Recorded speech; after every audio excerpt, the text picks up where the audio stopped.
Long, mais nous allons lire le texte. Je vais lire dans 2 Samuel ou bien 1 Samuel chapitre 16. 1 Samuel chapitre 16. Voilà, je lirai à partir du verset 5 jusqu'au verset 23. Alors que David s'approchait de Bahurim, un homme sorti de ce village. Il appartenait au même groupe familial que Saül et s'appelait Shimei. C'était un fils de Gera. Il s'avança en prononçant des malédictions contre David. Et lançait des pierres sur lui et sur tous ses hauts fonctionnaires, malgré la foule et les soldats qui entouraient le roi à sa droite et à sa gauche. Engendré. Cherche à me faire mourir. À plus forte raison, ce Benjamin agira-t-il ainsi?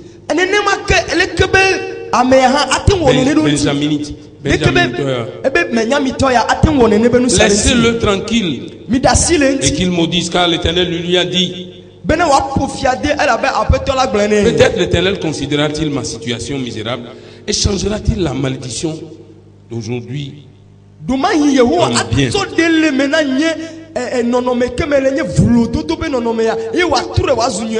Et David et ses gens poursuivirent leur route, mais Shimei avançait parallèlement à lui sur le flanc de la montagne, continuant à maudire, à lancer des pierres et de la terre.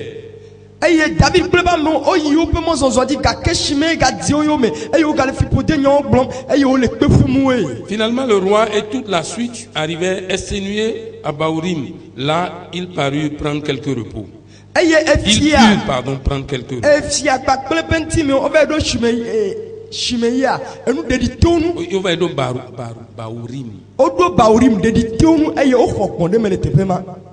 En temps, Absalom et toute la troupe des hommes d'Israël étaient entrés dans Jérusalem.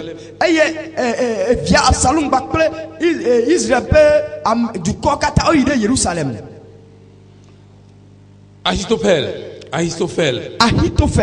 était avec lui. Lorsque Ushaï, l'archien,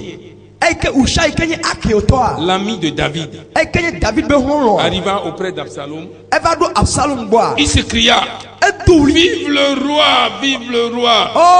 C'est là toute la version que tu as pour ton ami. Pourquoi ne tu pas aller avec lui? Ushaï lui répond: non, je me rallie à celui qui a été choisi par l'Éternel, parce que ce peuple est par tous les soldats d'Israël et je veux rester de son côté.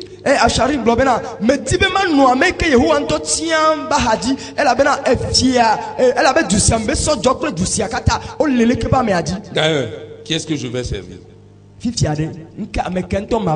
N'est-ce pas son fils que je vais servir? Oh, comme j'ai été le serviteur de ton père, ainsi je serai le tien. Alors Absalom dit à Ahitophel: tenez conseil ensemble, que dois-je faire? Ahitophel lui répondit: va vers les épouses de second rang de ton père qu'il a laissé pour garder ce palais. Couche avec elle et tout Israël saura que tu as outragé ton père. Il est tombé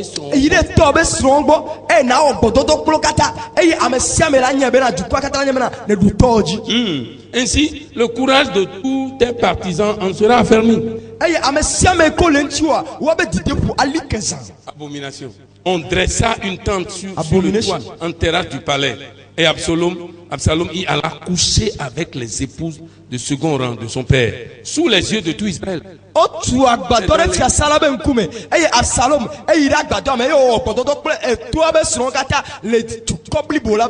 Yes, en ce temps-là, les conseils d'Ahitophel avaient autant d'autorité.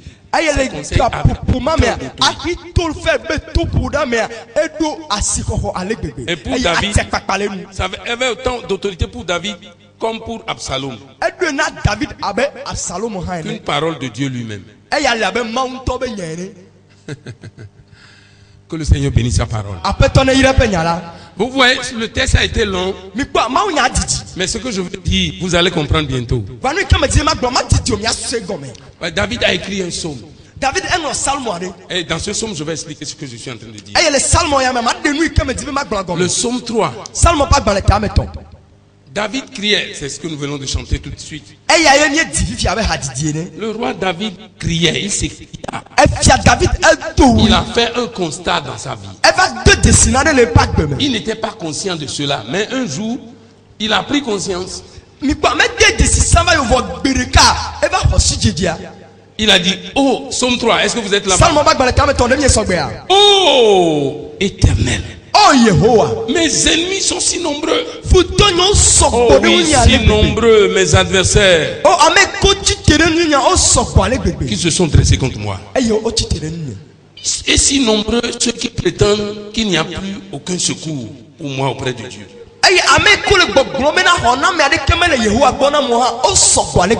Pourtant, oh Éternel, tu es pour moi un bouclier qui me protège. Oh toi ma gloire, tu me fais marcher encore la tête baisse, la tête haute, pardon. L'Éternel te fera encore marcher la tête haute. Alléluia. Amen. En d'autres termes, tu ne marcheras plus la tête baissée. Regardez ce qui s'est passé. Écoutez-moi. Il y a eu un moment dans la vie du roi David. C'était tellement terrible. Son propre fils s'est levé contre lui. Vous voyez? Absalom était le fils de David. David avait des ennemis, hein? Mais quand son fils même s'est levé contre lui, et son fils l'a chassé du trône. Lorsque David partait, il avait la tête baissée. Parce qu'il était couvert. On l'a couvert, on l'a couvert. Parce que c'est un roi détrôné, c'est fini. On l'a couvert. Et ce qui est marrant, c'est que un des ennemis de David, qui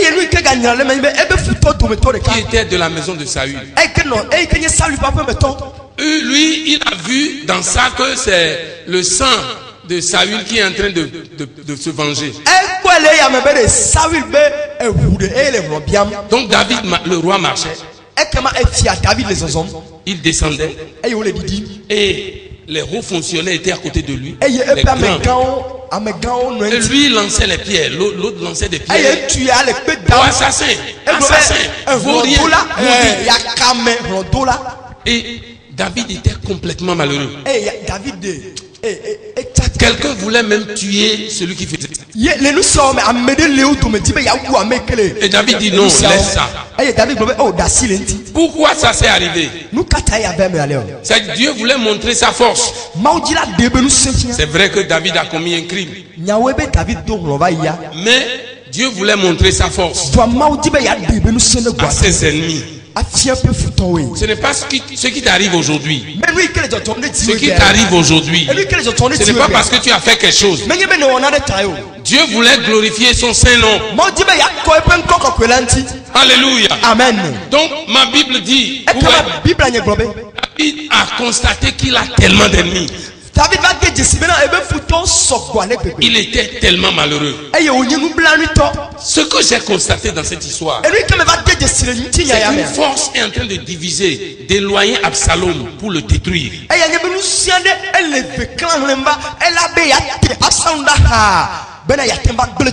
Et parce qu'à la fin, Absalom est mort. Il est mort, il a eu une mort tragique. Alléluia. Amen. Donc, David il n'en revenait plus. Alors, qu'est-ce qu'il a fait? Écoutez-moi bien aimé.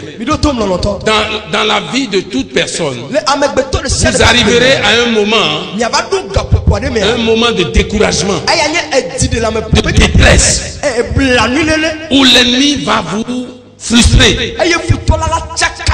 va vous maltraiter. Comme Job. Alléluia. Amen. Écoutez, Absalom a chassé son père. Et 2, il a couché avec les épouses de son père. Il a tellement ruiné David que il n'y a plus d'avenir. Est-ce que quelqu'un a été ruiné à ce point ici ce matin? Les gens disent qu'il n'y a plus d'avenir pour lui. Les gens ont mis un point pour sa vie. Et Dieu a mis une virgule en bas. Alléluia. Amen. Les gens disent que oh non, pour lui là. Oh, c'est fini. On ne sait pas qui va encore réussir dans la vie. Il y a 3 choses que David a fait que nous allons considérer. 3 choses qu'il a fait. Alléluia. Amen. Parce que quand les choses arrivent comme ça, quand des problèmes t'arrivent, alors il faudrait que tu saches que ces 3 choses sont importantes dans ta vie. Je voudrais te poser la question. Pourquoi Dieu va relever ta tête? Oh non, Dieu ne peut pas relever ta tête pour rien. Alléluia. Amen. Ce matin, comme nous l'avons commencé dans la semaine, le Seigneur va te remplir de force comme un buffle. Il va verser son huile sainte sur toi. Je n'ai pas entendu d'amen. Pourquoi? Parce que tu feras de Dieu ta force, ton bouclier et ta gloire. Alléluia. Amen. Ces 3 choses sont très importantes dans la vie. Parce que ce qui nous arrive aujourd'hui, c'est que les cornes s'acharnent contre l'église au Togo. Pourquoi je suis en train de parler comme ça? Quand vous observez l'église au Togo, il y a une division terrible. La dernière fois, un pasteur est en train la fille d'un pasteur est en train de célébrer son mariage.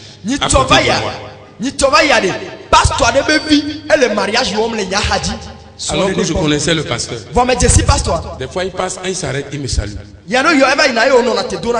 Maintenant, un peintre qui n'est pas chrétien, il est parti peindre l'église là-bas. Il est revenu pour dire, mais la fille de ton pasteur se marie, mais toi tu n'es pas au courant.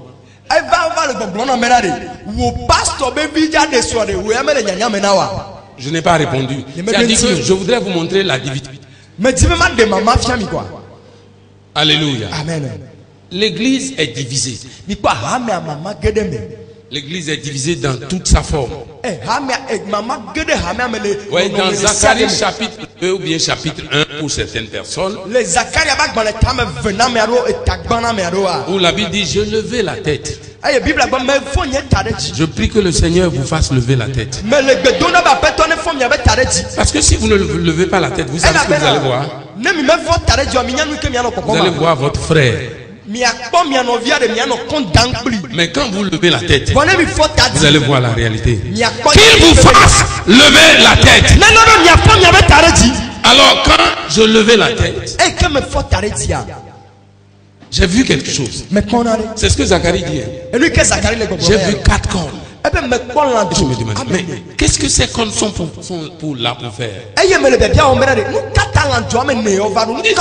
Ces cornes sont là pour disperser Juda, Israël et Jérusalem.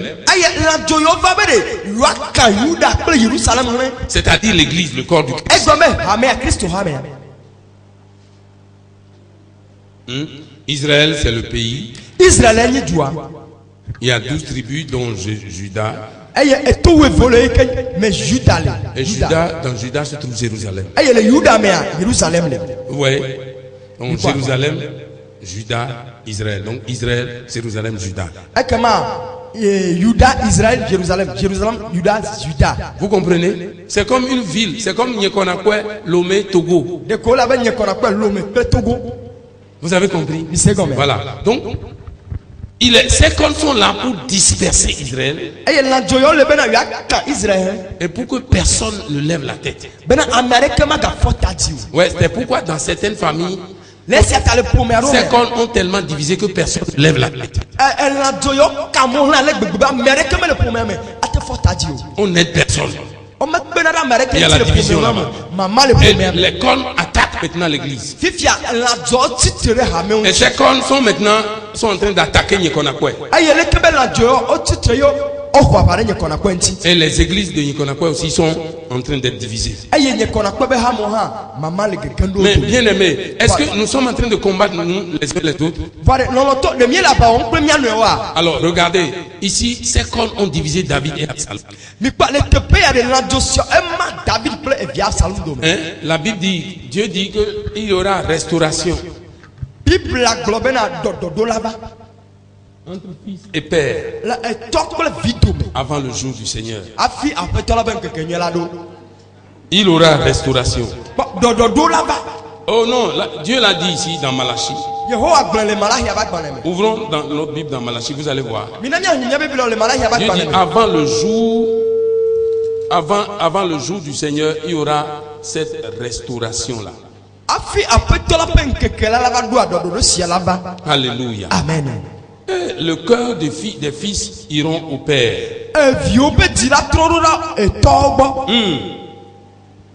Je vais lire Malachie chapitre 3 verset 17. Au jour où j'agirai, déclare l'Éternel, Seigneur des armées célestes, ces gens seront pour moi un trésor précieux. Vous serez pour Dieu un trésor précieux. J'aurai compassion d'eux comme un père a de la compassion pour un fils de serre, a de la compassion comme un fils pour un fils qui le sert. Qu'est-ce que je suis en train de lire là-bas? Malachie 3:17.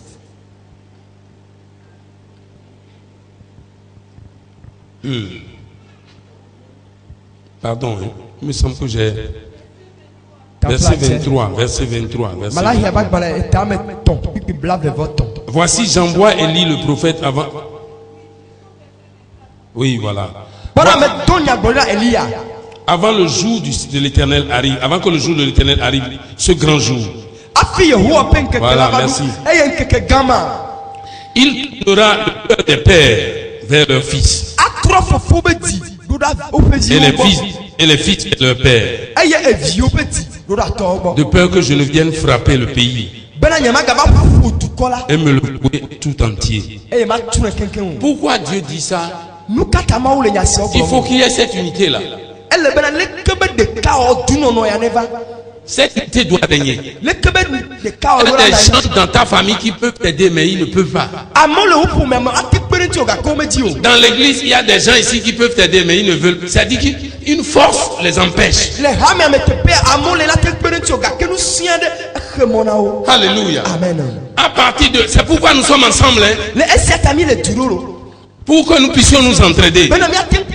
Mais ces corps ont dispersé. Vous voyez, les gens sont assis ensemble, mais ils ne sont pas ensemble. Et vous voyez, ces corps ont dispersé, ont divisé Absalom et son père. Et quand il y a une division, vous n'arrivez plus à lever la tête. Regardez. Jamais. Vous n'avez jamais levé la tête.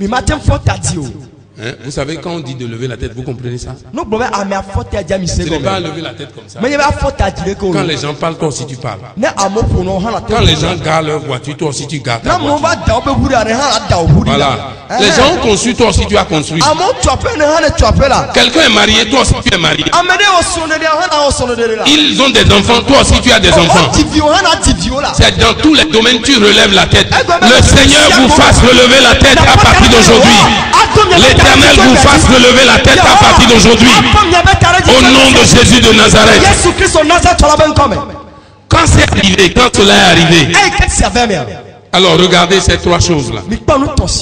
La force. David dit, tu es ma force. Quand c'est arrivé, quand les choses sont arrivées comme ça, quand il n'y a plus d'espoir pour moi, quand tout le monde m'a abandonné, j'ai la force. La première chose que je constate, c'est que je fais de toi ma force.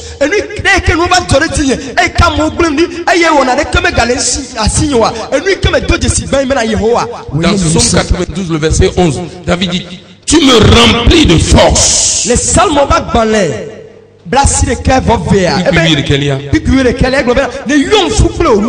et je suis comme un buffle. Et tu répands sur moi l'huile parfumée. Alléluia. Amen. Quand on a volé les femmes, on a pris les femmes des enfants de David et on a incendié Ziklag. David a fait de l'Éternel sa force.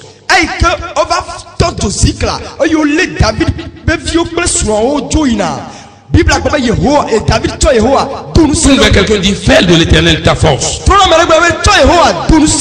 Alléluia. Amen. C'est une situation très délicate dans laquelle nous nous trouvons.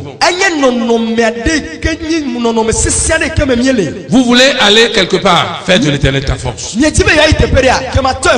ferai-je de l'Éternel ma force? Dans la prière et le jeûne.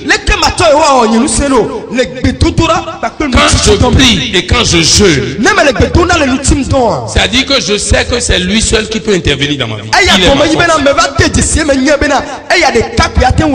Mais si je n'arrive pas à jeûner, même si je n'arrive pas à jeûner, quand je prie, je ne savais pas que j'allais venir ce matin ici. Hey. Je ne savais pas que j'allais venir. Je ne savais pas. C'est comme si l'ennemi a remporté la victoire. Et il n'a pas pris ma bouche. Et j'ai commencé par envoyer des tongs, des langues, macaca, l'équité. Ma femme me regarde, dit quoi? Qu'est-ce qui t'arrive? Je vais me lever. Tu peux marcher. Je dis, je vais marcher. Bien-aimé, fais de l'Éternel ta force. Alléluia. Amen. Si tu manques de l'argent, fais de l'Éternel ta force. Si tu n'as pas de soutien, fais de lui ta force. Le deuxième point, fais de lui ton bouclier. Hey, fais de lui ton bouclier. S'il te plaît, quand tu feras de l'Éternel ton bouclier, écoute ce qui va t'arriver. Quand tu feras de l'Éternel ton bouclier, écoute ce qui va t'arriver. Allons dans Psaume 91. Ils sont côte à côte. Quand tu fais de lui ton bouclier, ou bien ton refuge, écoute ce qui va t'arriver.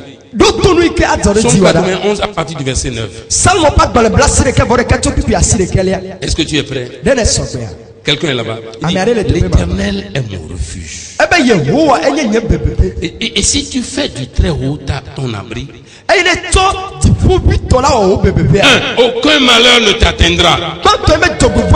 Nul malheur n'approchera. Aucun mal ne t'atteindra et nul malheur n'approchera de ta tente. J'espère que je ne parle pas au sourd. Car il chargera ses anges de veiller sur tes chemins, de te porter sur leurs mains, de faire que ton pied ne heurte une pierre. Si tu le veux, tu pourras marcher sans crainte sur le lion et sur la vipère. Tu fouleras au pied le lionceau et le serpent. Pourquoi? Parce que tu as fait de lui ton bouclier. Alléluia. Amen. Est-ce qu'il est ta gloire? Tout le quelqu'un demande lui, est-ce qu'il est ta gloire? Moi, il est ma gloire. Ah, je m'envole au psaume 115. Je suis en train de finir. Je fais de lui ma gloire. Regarde au premier verset, Psaume 115. Il dit non pas à nous. Non pas à nous la gloire, mais à toi seul.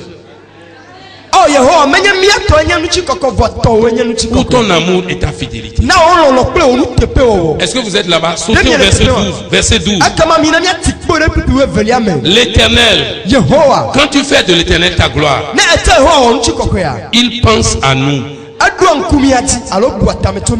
Oh, tu n'as pas... On a mis 2 points là-bas. Il pense à nous. Il bénira le peuple d'Israël. Il bénira les descendants d'Aaron, les gens de Béthalel. Il bénira ceux qui révèrent l'Éternel, du plus petit jusqu'au plus grand. Est-ce que je peux te parler? Que l'Éternel vous fasse prospérer. Que l'Éternel vous fasse prospérer. Est-ce que je peux prophétiser sur toi? Que l'Éternel te fasse prospérer. Toi et tes enfants.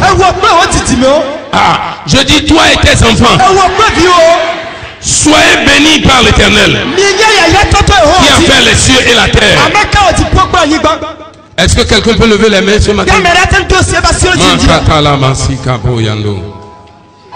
Je lève mes 2 mains vers le Seigneur en tant que son envoyé. Et je prophétise sur vous aujourd'hui. Est-ce que quelqu'un peut répéter avec moi? Oh Dieu!